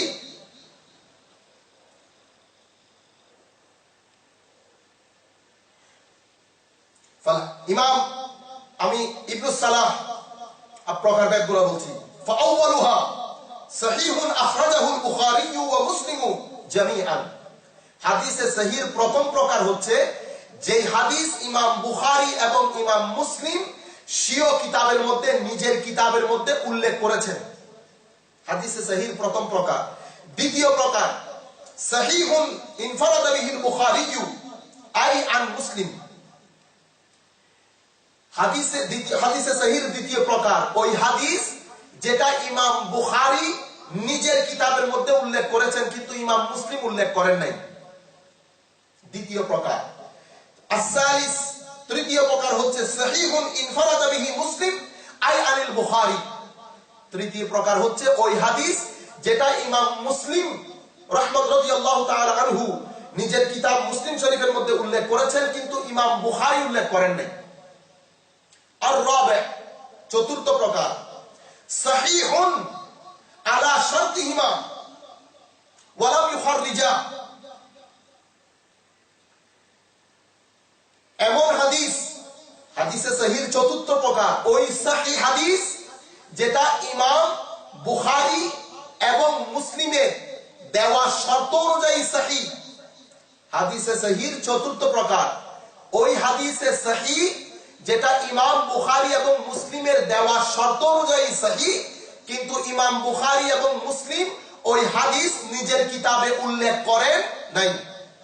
আপনারা খুব ভালো করে বুঝে নেন, হাদিসে সহিহ 7 প্রকারের চতুর্থ প্রকার হচ্ছে the hadith which is sahih according to the conditions given by the Imam Bukhari and Muslim, but Imam Bukhari and Muslim have not mentioned that hadith in their books.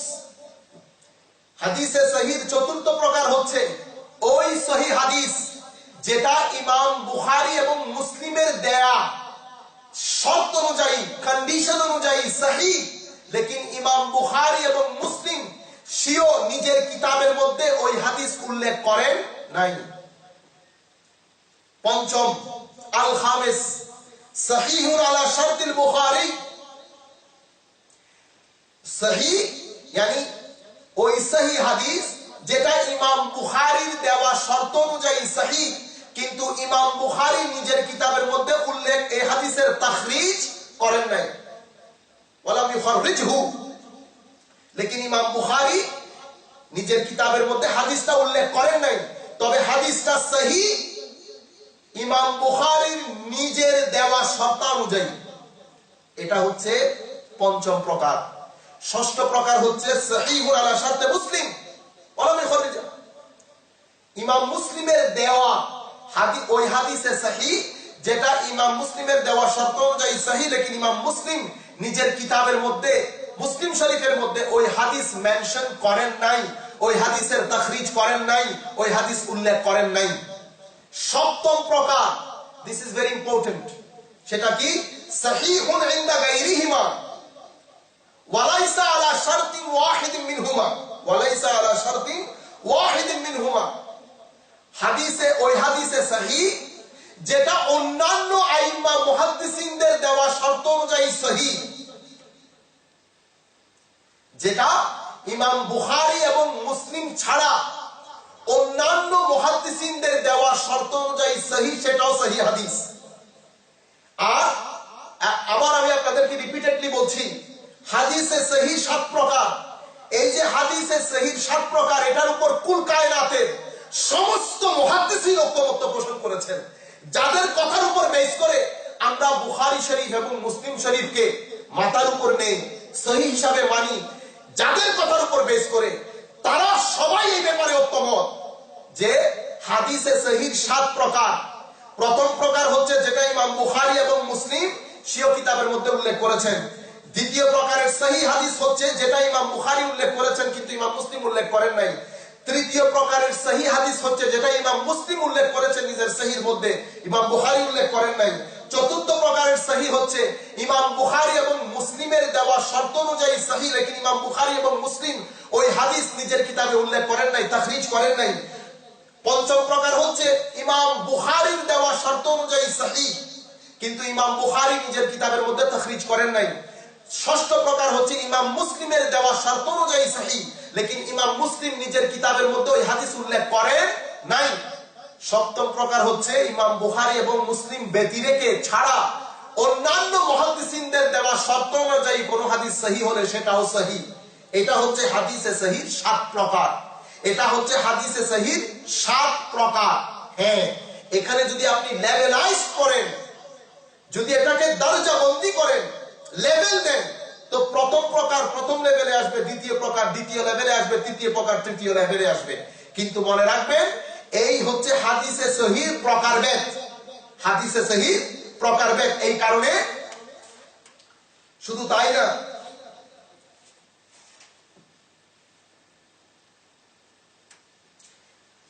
এভাবে আপনি সমস্ত হাদিসের কিতাবের মধ্যে হাদিসে সহিহ এভাবে প্রকারভেদ করা হয়েছে। এখন আমি যদি বলি বুখারী এবং মুসলিম শরীফই সহিহ, হাদিসে সহিহ প্রকারভেদের মধ্যে বলা হয়েছে যে ওই হাদিস সহিহ যেটা বুখারী মুসলিমের দেওয়া শর্ত অনুযায়ী সহিহ, কিন্তু ইমাম বুখারী মুসলিম নিজের কিতাবের মধ্যে উল্লেখ করেন নাই। তাহলে এটা দিয়ে বোঝা যায়, এই কারণে ইমাম ইবনে কাসির আল বায়সুল হাসিস উলুমে হাদিসের বড় মশহুর বিখ্যাত কিতাব সৌদি আরবের মধ্যেও পাওয়া যায়। উনি বলছেন যে বুখারী এবং শুধুমাত্র বুখারীর সহিহ হাদিস শুধু বুখারী মুসলিমের মধ্যে পাওয়া যায় না, এরকম অসংখ্য কিতাব আছে। উনি প্রপার কিতাবের লিস্ট দিয়েছেন যে কোন কোন কিতাবের মধ্যে হাদিসে সহিহ পাওয়া যায়।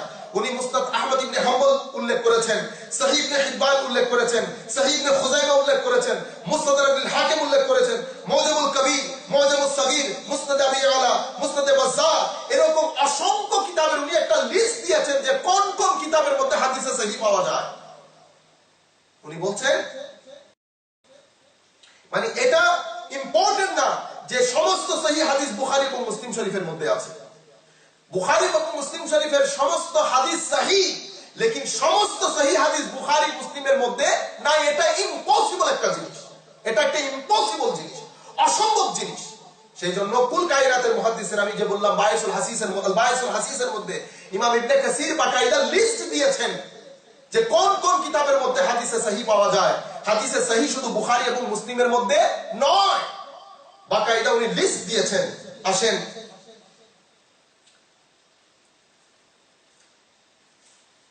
এখন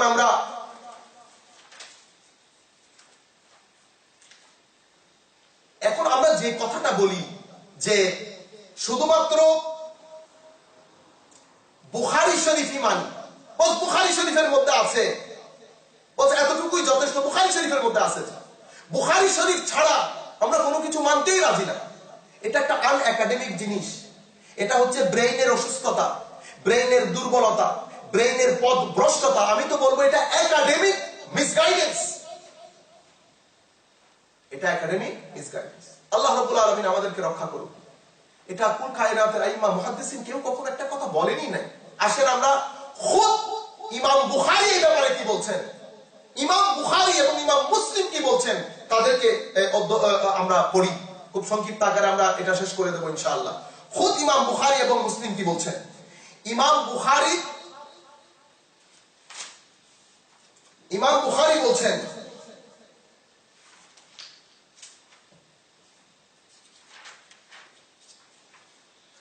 ইমাম বুখারী اللهم صل على سيدنا محمد وعلى آل سيدنا محمد وبارك وسلم اللهم صل على سيدنا محمد وعلى آل سيدنا محمد وبارك وسلم ইমাম বুখারী এই ব্যাপারে ইমাম বুখারীর অভিমত কি? এখন আমরা যদি বলি হাদিস শুধুমাত্র বুখারী শরীফের মধ্যে, হাদিস শুধুমাত্র মুসলিম শরীফের মধ্যে, এখন এই ব্যাপারে ইমাম বুখারীর অভিমত কি? আর আমরা এখন ইমাম বুখারীর যে অভিমত পড়ব, আমি ইবনে সালাহ থেকে বলবো আপনাদেরকে, কিন্তু এটা আপনি হাদিসে পাকের যেই কোনো কিতাব উঠান, সেটা আপনি ইমাম তুরকুমানির কিতাব হোক আল মুনতাখা, সেটা তাকরিব হোক, তাদরিব হোক, নুকাত হোক, নুখবা হোক, শারহে নুখবা হোক, আত-তাকিদ ওয়াল ইদা হোক, আল বায়সুল হাসিস হোক, আপনি আল কিফায়া হোক, আপনি যেই কোনো কিতাব 1400 বছরের ইতিহাসে যারা পুরো দুনিয়ার মধ্যে ওয়েল অ্যাকসেপ্টেড, যাদের ইহসান উম্মত কখনো শেষ করতে পারবে না, ইমাম ইবনে হাজার আসকালানির ফাথুল বারী হোক, সমস্ত মুহাদ্দিসিন এই ব্যাপারে ঐক্যমত্য পোষণ করেছেন। ইমাম বুখারীর এই স্টেটমেন্ট, ইমাম বুখারীর এই উক্তি প্রত্যেক আইমা মুহাদ্দিসিন ওনাদের কিতাবের মধ্যে এই কথা উল্লেখ করেছেন। সেটা কি? সেটা হচ্ছে যে ইমাম বুখারী বলছেন, মা আদখালতু ফি কিতাবিল জামি ইল্লা মা সাহহা, মা আদখালতু ফি কিতাবিল জামি ইল্লা মা সাহহা ওয়া তারাকতু মিনাস সিহাহ লিমালালি তুল। এটা আমি ইমাম ইবনে সালাহ পৃষ্ঠা নম্বর 15 থেকে আপনাদেরকে বলছি। আর রাবি'a লাম ইস্তাওইব as-সাহিহা ফি সাহিহিমা ওয়া লাম তাজামা বিযালিক। এটার মধ্যে উনি উল্লেখ করছেন, বলতে কি চাচ্ছেন, লাম ইস্তাওইব as-সাহিহা ফি সাহিহিমা ওয়া লাম তাজামা বিযালিক, সমস্ত সহিহ হাদিস বুখারী এবং মুসলিম শরীফ ধারণ করে না। কারণ আর সবচেয়ে বড় কথা হচ্ছে এটার দায়িত্ব ওনারা নেন নাই। ইমাম বুখারী এবং ইমাম মুসলিম কখনো এই উদ্দেশ্যে কিতাব লিখেন নাই যে সমস্ত সহিহ হাদিস ওনারা নিজের কিতাবের মধ্যে জমা করবেন না। এটার জন্য তো ওনারা বুখারী মুসলিম শরীফ লেখেই নাই। এরপরে ফাকাদ রুফিনা আল বুখারী, উনি ইমাম বুখারীর স্টেটমেন্ট নকল করেছেন। ইমাম বুখারীর এই উক্তি, এটার উপর ইজমাই উম্মত, যেভাবে বুখারী মুসলিম শরীফের উপর ইজমাই উম্মত প্রতিষ্ঠিত হয়েছে, এই অনুরূপ ভাবে ইমাম বুখারীর এই কথা সমস্ত ইমাম মুহাদ্দিসিন নিজেদের স্ব কিতাবের মধ্যে উল্লেখ করেছেন। সেটা কি? মা আদখালতু ফি কিতাবিল জামি ইল্লা মা সাহহা, আমি আবার সহিহ বুখারীর মধ্যে যা কিছু উল্লেখ করেছি সহিহ, ওয়া তারাকতু মিনাস সিহাহ, এবং আমি অসংখ্য সহিহ হাদিস ছেড়ে দিয়েছি, অসংখ্য সহিহ হাদিস আমি ছেড়ে দিয়েছি লিমালালিত তুল। কারণ স্বাভাবিকভাবে আমি যদি সব আমার হাদিসে বুখারী শরীফের মধ্যে, একে তো ইম্পসিবল, দ্বিতীয়ত আমি যদি সব উল্লেখ করি এটা অত্যন্ত ভলিউমিনাস বুক হয়ে যাবে, অনেক বেশি খণ্ডের বই হয়ে যাবে, কিতাব হয়ে যাবে। সেই হিসাবে আমি যা কিছু এখানে উল্লেখ করেছি সব সহিহ, কিন্তু অসংখ্য সহিহ হাদিস আমি ছেড়ে দিয়েছি। এটা একটা কমন সেন্স। যখনই কোন রাইটার কোন একটা কিতাব লিখেন, সেটা যে কোনো বিষয়ের হোক, একটা রাইটার যখন কিতাব লেখার ডিসাইড করেন, উনি স্বাভাবিকভাবে একটা প্ল্যান বানান আগে ওনার মাথার মধ্যে, যে এই কিতাবটা আমি কতটুকুন করব, 100 পেজের করব, 200 পেজের করব, 300 পেজ, 1000, 5000 পেজ, কত পেজের আমি এই কিতাবটা লিখব। সেই পেজের উপর ভিত্তি করে উনি প্রথমে টেন্টেটিভ চ্যাপ্টার বানান, সূচিপত্র বানান। সূচিপত্রের মধ্যে উনি ওনার মতে, ওনার ব্রেইনে, উনি ওনার যুক্তি অনুযায়ী, ওনার মত অনুযায়ী উনি যে জিনিসগুলোকে রেলেভেন্ট মনে করেন, খুব বেশি জরুরি মনে করেন, ওনার বেসড অন হিজ মেন্টালিটি, ওনার মেন্টালিটি অনুযায়ী, ওনার শর্ত অনুযায়ী, ওনার চিন্তা চেতনা অনুযায়ী যা যা কিছু উনি রেলেভেন্ট মনে করেন, উনি মনে করেন যে এখানে উল্লেখ করা উচিত, উনি উল্লেখ করেন। অসংখ্য জিনিস ওনাকে বাধ্য হয়ে ছেড়ে দিতে হয়, উল্লেখ করতে পারেন না। কারণ সবকিছু উল্লেখ করতে গেলে তো বইটা অনেক বেশি খণ্ডের বই হয়ে যাবে। তো যে উদ্দেশ্যে আমি লিখছি সেই উদ্দেশ্য সাধিত হয় না। আমি আপনাকে আরো সুন্দর করে আর একটা এক্সাম্পল দিলে আপনারা বুঝে যাবেন। আমি এখানে হাদিসে পাকের এই যে আজকের এই বক্তব্য, আমার শেখ প্রফেসর ডক্টর মোহাম্মদ তাহিরুল কাদেরীর মজলিসে বসে আমি যা কিছু শিখেছি তা আপনাদের সামনে এখানে তুলে ধরছি। তো আমি যেটা শিখেছি সেটা কম করে হলেও আমার 12 ঘন্টা বক্তব্যের দরকার, কম করে হলেও 12 ঘন্টা। তো আমি এখন বাধ্য হয়ে, আমি যদি 12 ঘন্টার বক্তব্য দেই, আপনারা যারা শোনার ইচ্ছা পোষণ করেন বা চিন্তা করেন তারা তো শুনবেনও না অনেক লম্বা হিসাবে। তো আমাকে বাধ্য করে 1 ঘন্টা, 1 ঘন্টার মধ্যে সেটাকে শেষ করতে হচ্ছে, কারণ আপনারা যাতে শোনার ইন্টারেস্ট পান। তো আমি কি করতেছি, এখন কিছু ইম্পর্টেন্ট জিনিস বলতেছি, এরকম অসংখ্য ইম্পর্টেন্ট জিনিস আমাকে ছেড়ে দিতে হচ্ছে, কারণ সময়, কারণ বক্তব্য দীর্ঘায়িত হয়ে যাবে, কারণ শ্রোতা এটার উপর ইন্টারেস্ট পাবে না এত লম্বা বক্তব্য হলে। সেম জিনিস প্রত্যেকটা লেখক করেন, সেম জিনিস প্রত্যেকটা বক্তা করেন, সেম জিনিস ইমাম বুখারীও করেছেন। কি বলেছেন? যে আমি যা কিছু উল্লেখ করেছি সহি, অসংখ্য সহি জিনিস আমি ছেড়ে দিয়েছি। আসেন, ইমাম বুখারী 16.5 লক্ষ হাদিস উনি জমা করেন, একত্রিত করেন, 16.5 লক্ষ হাদিস।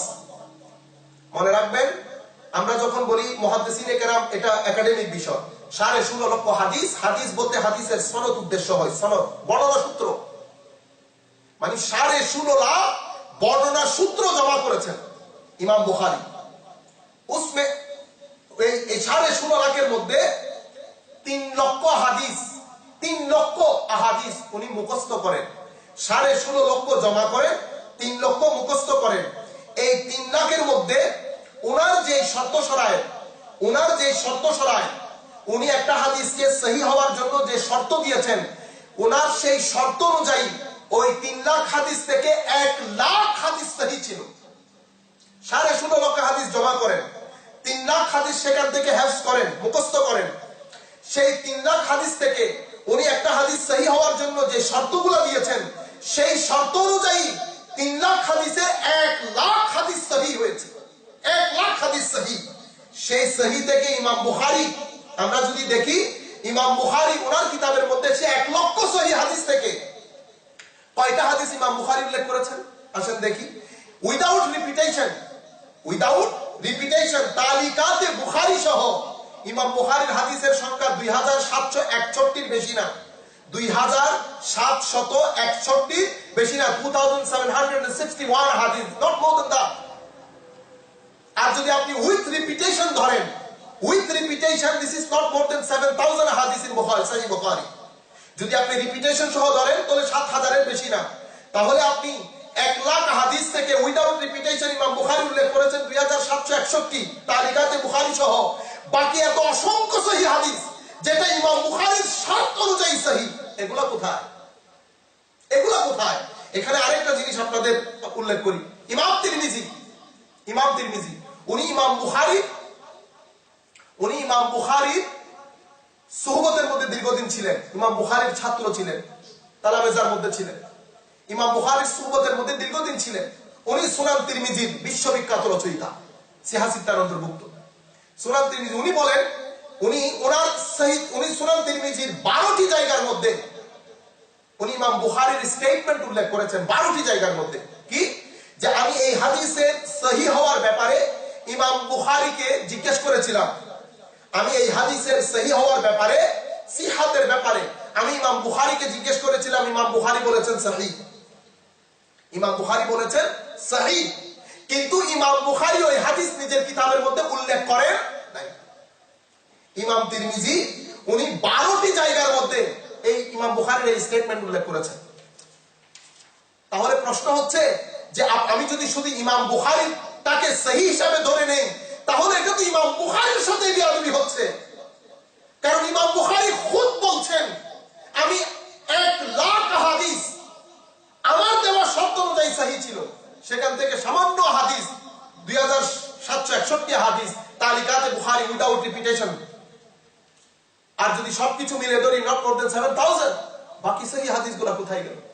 সেই কারণে এই যে ইমাম বুখারীর এই যে স্টেটমেন্ট, এই স্টেটমেন্টের উপর সমস্ত আইম্মা মুহাদ্দিসিন ঐকমত্য পোষণ করেছেন। এই স্টেটমেন্টের উপর সমস্ত আইম্মা মুহাদ্দিসিন ঐকমত্য পোষণ করেছেন। ইমাম বুখারী, এরপরে আসেন ইমাম, শুধু তাই, এরপরে ইমাম মুসলিম বলছেন আন্নাহু ক্বাল, ইমাম মুসলিমও 1,00,000 সহিহ হাদিস জানতেন।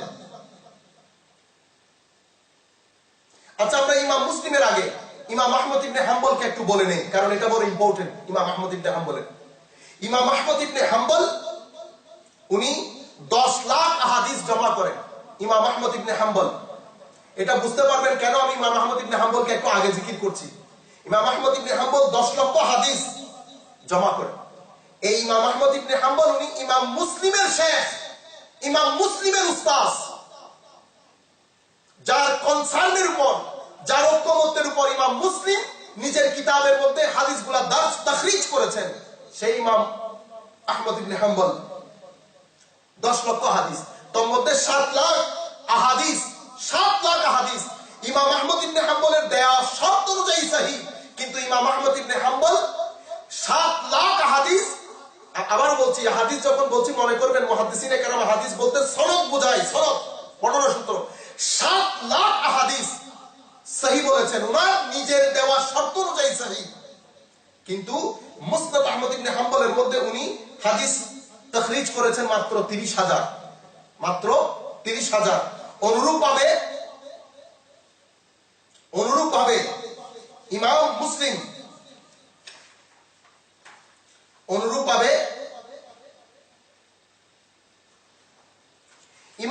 হোসেন উনি বলছেন লাইসা কুল্লু শাইইন ইনদি সাহিহিন ওয়াদাতুহু হাহুনা, প্রত্যেক হাদিসে সহিহ যেটা আমার দেওয়া শর্ত অনুযায়ী সহিহ। ইমাম মুসলিমের কথা, ইমাম মুসলিমের এই স্টেটমেন্ট, এটার উপরে ইজমাই উম্মত 1400 বছরের ইতিহাসে যারাই উলুম হাদিসের কিতাব লিখেছেন ইমাম মুসলিমের এই উক্তি নকল করেছেন। ইমাম মুসলিম বলছেন প্রত্যেক যে জিনিস, যে হাদিস আমার দেওয়া শর্ত অনুযায়ী সহিহ, আমি সমস্ত সহিহ হাদিস আমার সহিহ মুসলিমের মধ্যে উল্লেখ করি নাই। যা কিছু উল্লেখ করেছি সহিহ, কিন্তু প্রত্যেক সহিহ হাদিস আমি মুসলিম শরীফের মধ্যে উল্লেখ করি নাই। কাজে এখন আমি যদি বলি মুসলিম শরীফই সহিহ, সেটা ইমাম মুসলিমের উক্তির বিরোধিতা হবে, ইমাম মুসলিমের সাথে বেয়াদবি হবে, ইনজাস্টিস হবে, অবিচার হবে ইমাম মুসলিমের সাথে। ইমাম মুসলিম খুদ বলছে লাইসা কুল্লু শাইইন ইনদি সহিহ ওয়াদাতুহু হাহুনা, প্রত্যেক যে জিনিস আমি আমার প্রত্যেক সহিহ হাদিস আমার কিতাবের মধ্যে আমি উল্লেখ করি নাই। আমি আমার কিতাবের মধ্যে উল্লেখ করেছি শুধুমাত্র ওই সমস্ত আহাদিস, যেই সমস্ত আহাদিসের ক্ষেত্রে আমার 4 জন উস্তাদ ঐক্যমত পোষণ করেছেন। এটা ইমাম মুসলিমের একটা বড় বড় অদ্ভুত একটা শর্ত। ইমাম মুসলিম ওনার সহিহ মুসলিমের মধ্যে ওনার দেয়া শর্ত অনুযায়ী যত হাদিস সহিহ হয়েছে সমস্ত সহিহ হাদিস উনি ওনার কিতাবের মধ্যে উল্লেখ করেন নাই, তাখরিজ করেন নাই। এটা বড় ইম্পর্টেন্ট জিনিস। ইমাম মুসলিম বলছেন আমি শুধুমাত্র ওই হাদিস, ওই সহিহ হাদিস আমার কিতাবের মধ্যে উল্লেখ করেছি যে সহিহ হাদিসের উপর আমার 4 জন শিক্ষক, 4 জন আমার আসাতিজা, আমার 4 জন শেখ ঐক্যমত্য পোষণ করেছেন। কারা কারা? তার মধ্যে আমার প্রথম শেখ আহমদ ইবনে হাম্বল রাদিয়াল্লাহু তাআলা আনহু, যার কিতাব মুসনাদ আহমদ ইবনে হাম্বল, যার কিতাবের নাম শুনলে আমরা নাক শিটকাই, আমরা নাক শিটকাই, মনে হয় যেন ডিসগাস্টিং ব্যাপার। ইমাম মুসলিম বলছেন অসংখ্য সহিহ হাদিস থেকে আমি ওই সমস্ত সহিহ হাদিস সিলেক্ট করি, তাখরিজ করি আমার কিতাবের মধ্যে, যেটার উপর আমার 4 জন শিক্ষক ঐক্যমত্য পোষণ করেছেন। একজন আহমদ ইবনে হাম্বল, একজন ইয়াহইয়া ইবনে মাঈন, একজন সাঈদ ইবনে মনসুর আল খুরাসানি, একজন উসমান ইবনে আবি শাইবা, উসমান ইবনে যার কিতাব মুসান্নাফ আবি শাইবা, আর ইমাম আহমদ ইবনে হাম্বলের মুসনাদ আহমদ ইবনে হাম্বল। আপনারা দেখছেন ইমাম মুসলিম এই 4 জন, ওনার এই 4 জন শিক্ষক যখন ঐক্যমত্য পোষণ করে, যেগুলোতে ঐক্যমত্য পোষণ করেছেন শুধুমাত্র অসংখ্য সহিহ হাদিস থেকে শুধুমাত্র উনি ওই সহিহ হাদিসগুলো সিলেক্টেডলি নিজের মুসলিম শরীফের মধ্যে উল্লেখ করেছেন। কাজেই যদি আমরা বলি শুধুমাত্র ওগুলাই সহিহ বাকি কোথাও সহিহ নাই, তাহলে এটা ভুল হবে, এটা ভুল হবে। ইমাম নববী ওনার ইরশাদের মধ্যে, এটা ইমাম জালালউদ্দিন সুয়ুতী পরে তদরিবের মধ্যে উল্লেখ করেছেন, বায়সুল হাসিসের মধ্যে ইমাম ইবনে কাসিরও বলছেন ওয়াসুম্মা ইন্নাহু লাম ইস্তাওইবা সহিহ ওয়া লা ইলতাযামা বিযালিক। ইমাম নববী ওনার ইরশাদ তুল্লাবুল হাকায়েক, যেটা ইবনে মুকদ্দমা ইবনে সালার খুলাসা লিখেছেন উনি, এবং এটার খুলাসা লিখেছেন উনি আত-তাকরিব, ও তাকরিবের সারা লিখেছেন ইমাম জালালউদ্দিন সুয়ুতী আত-তাদরিব। ইমাম নববী বলছেন সুম্মা ইন্নাহুমা লাম ইয়াস্তাওইবা as-সাহিহ ওয়া লা ইলতাযামা বিযালিক। বুখারী শরীফ এবং মুসলিম শরীফের মধ্যে সমস্ত সহিহ হাদিসগুলো অবস্থান করে না, বুখারী মুসলিম সমস্ত সহিহ হাদিসকে ধারণ করে না, এবং ইমাম বুখারী এবং মুসলিম এই উদ্দেশ্যে কিতাবও লিখেন নাই, এই উদ্দেশ্যে এই দুই কিতাব রচনাও করেন নাই।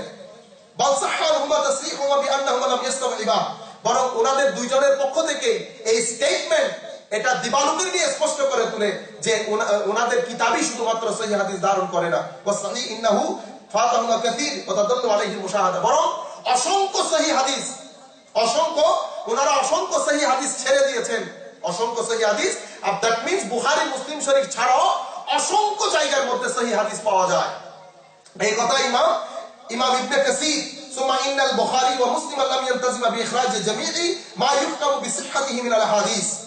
এই কথা ইমাম ইবনে কাসীর আল-বাইসুল হাসিস পৃষ্ঠা নাম্বার 24 এর মধ্যে উনি একই কথা উল্লেখ করেন যে ইমাম বুখারী এবং মুসলিম ওনারা নিজেরাই দায়িত্বই নেন নাই যে সমস্ত সহিহ হাদিস আমরা তাখরিজ করব আমাদের বুখারী এবং মুসলিমের মধ্যে।